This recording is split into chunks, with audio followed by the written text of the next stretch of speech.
அதனால அந்த வார்த்தை சொல்லுது, அந்த முழு நிச்சயமாய் நம்பி தேவனை மகிமைப்படுத்தி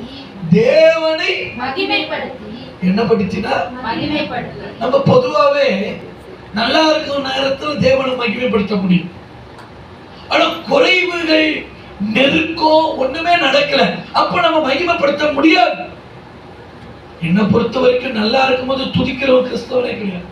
கஷ்டத்திலும் பாடுகளில் துதிக்கிறவன் கிறிஸ்தவன். சிலர் சின்ன கஷ்டம் வந்துட்டா அவ்வளவுதான், துதியை விட்டுருவாங்க, ஜபத்தை விட்டுருவாங்க, ஆண்டவரை விட்டுருவாங்க. கஷ்டம் வந்துருச்சு, போராட்டம் வந்துருச்சு. ஆனா எனக்கு அந்த வார்த்தை ரொம்ப தொட்டுச்சு. அந்த கஷ்ட நேரத்திலும் தேவனை மகிமைப்படுத்தி.